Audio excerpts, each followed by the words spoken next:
Ssentebe wa distulikiti ye Wakiso Matia Lwanga Bwanika akedde Nabingo mu ggombolola y'ensangi ng'eno abatuuze beemulugunya olw'okwonoona obutonde bw'ensi okugenda mu maaso. Balumiriza kampuni ya Zion Estate okuyiwa ettaka mu lutobazi. Bano bagamba nti yadde ettaka lirye waliwo emitendera omuntu gy'alina okuyitamu okukulaakulanya ekitundu nga tataganyizza butonde.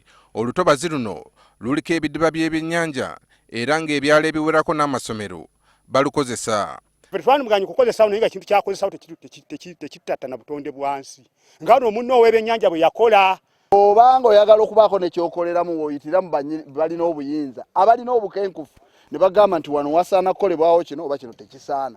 N'olwekyo nzisize wano kugamba nti lino ttaka baalibbya nnyini ttaka simumanyi era sifaayo kwani nannyini kyenfaayo ekikolebwa wano tekiteekeddwa kukolebwawo. Bo aba Zion Estate bagamba nti gwe baawa contract okuyiwa ettaka mu kifo kino y'ataagoberera mateeka nga bamuyimiriza. Naye ku luno bwe kye baakoze ate bayye ettaka ku site nga bwe mugirabye naye nga si kigendererwa kyaffe.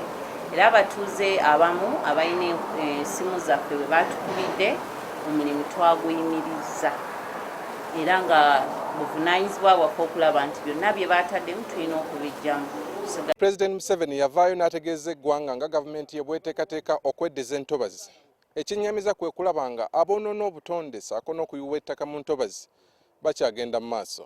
Bwe tutuuseeko ebbira mu lubigi tusanze nga nayo bali mu kuyiwa ttaka mu lutobazi, wabula bano batulaze ebbaluwa okuva mu kitongole kya nema ebawa olukusa okuyiwa ettaka mu kitundu kino.